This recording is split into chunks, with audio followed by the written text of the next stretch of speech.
Olá, os estudantes da plataforma Elencos Atualiza. Iniciamos aqui nossa análise semanal, focada nas novidades, nas decisões importantes que impactam o direito administrativo, né? Especialmente licitações e contratos. A ideia é extrair aquele conhecimento prático, as orientações para a gestão pública a partir do que saiu essa semana. Exatamente. E olha, manter-se atualizado é fundamental, né? As normas mudam, a jurisprudência, principalmente dos tribunais de contas, está sempre evoluindo. Hoje a gente vai ver notícias importantes, os destaques do informativo do TCU e também alguns julgados de outros TCEs, além de uma orientação bem específica lá do TCE do Rio Grande do Norte. Ótimo. Vamos começar então por Pernambuco. Saiu um novo parecer referencial da Procuradoria-Geral do Estado, a PGE. É sobre fase preparatória e instrução de processo em licitação. O que isso significa na prática para o gestor, hein? É um instrumento importante, sim. Esse parecer lá de Pernambuco, ele foca no pregão eletrônico para comprar bens, sabe? Com ou sem registro de preços. A base é a Lei 14.133, artigo 53, parágrafo 5º, e um decreto estadual deles lá. O objetivo, é uniformizar, né? Orientar como fazer a fase preparatória para dar mais segurança e, claro, agilidade.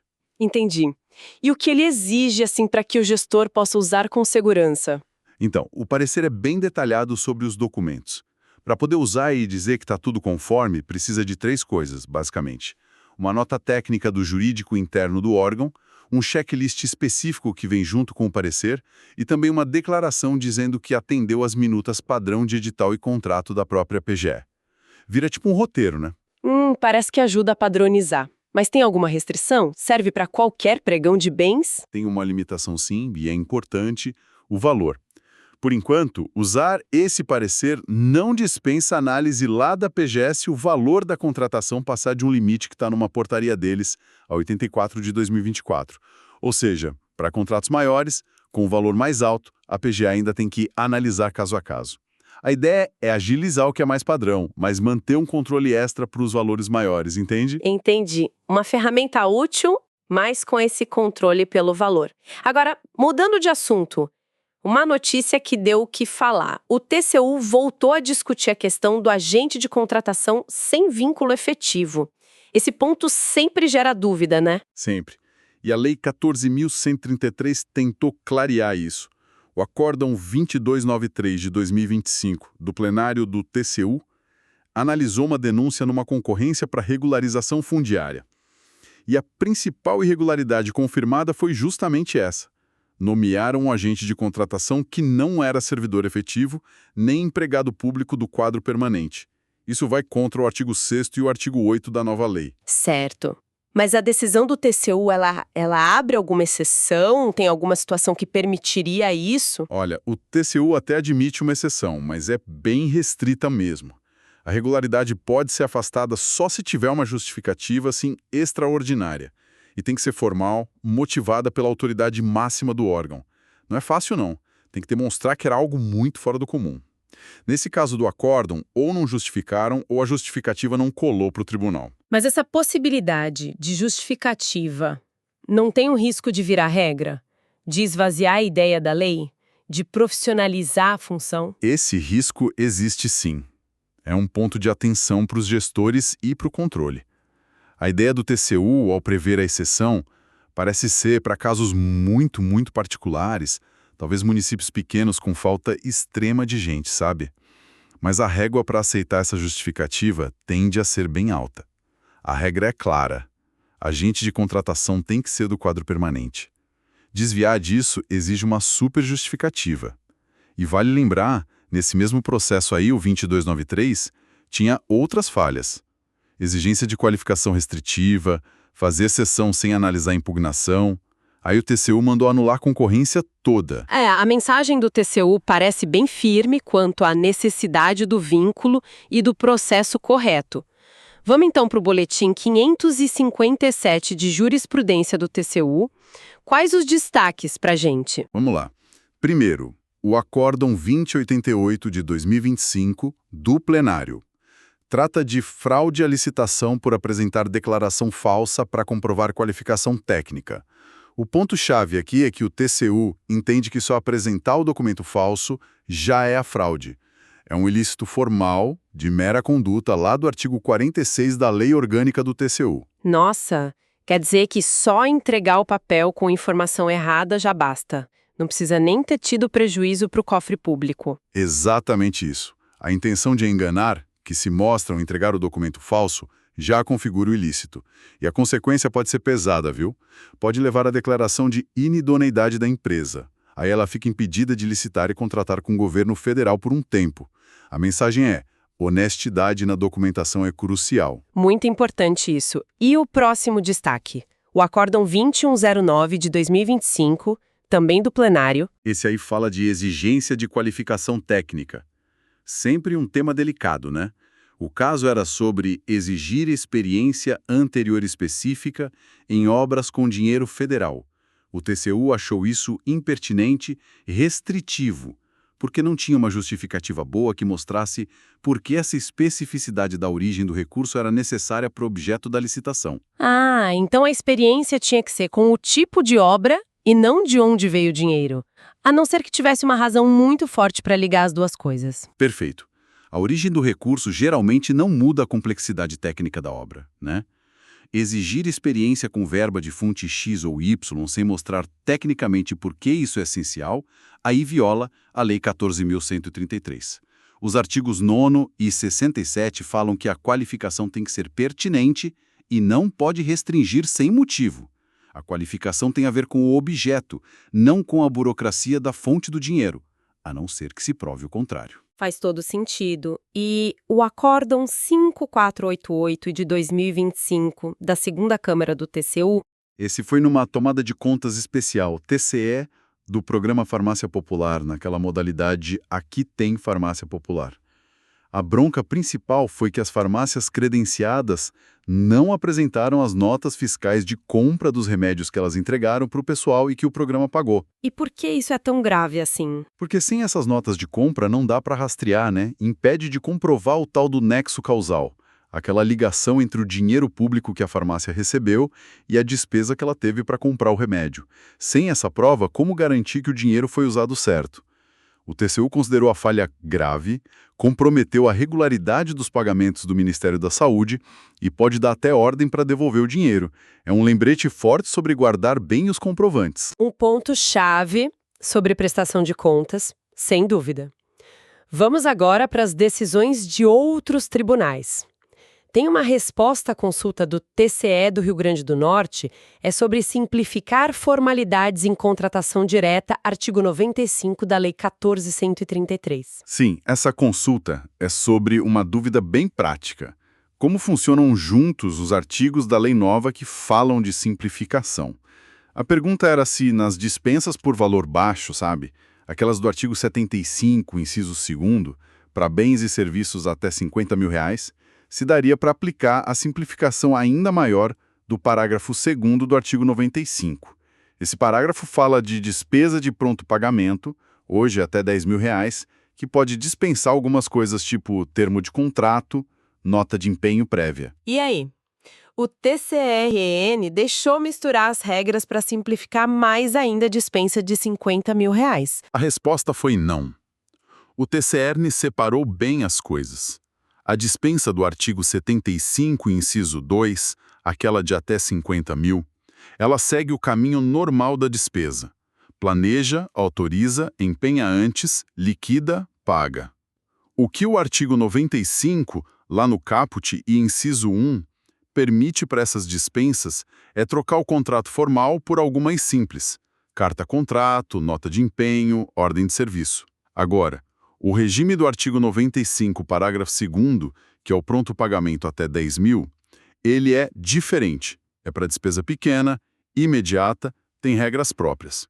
O TCN concluiu que não tem base na lei para usar as regras do pronto pagamento, 10 mil, para dispensar formalidade na dispensa por valor, até 50 mil.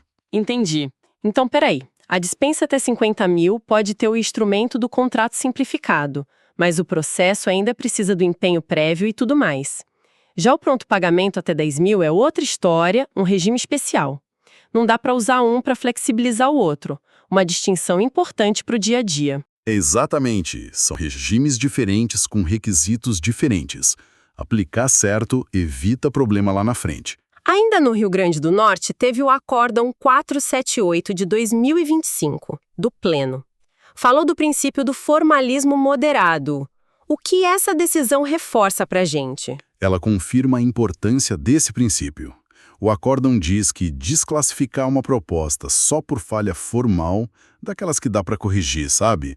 Que o pregoeiro ou agente pode pedir para arrumar por diligência, fazer isso viola o formalismo moderado e também a busca pela proposta melhor, a economicidade, o interesse público. Mas e se o licitante teve a chance de corrigir e não fez nada? Aí a coisa muda. O acórdão deixa isso claro também. Se o agente público deu a chance, fez a diligência, pediu para corrigir a falha formal e o licitante ficou quieto, não arrumou, aí sim a desclassificação está correta. A atitude do pregoeiro de tentar consertar afasta a acusação de formalismo exagerado. O segredo é dar a chance. Se a chance não for usada, aí a consequência é a desclassificação mesmo. A diligência é um dever, mas também um limite, né?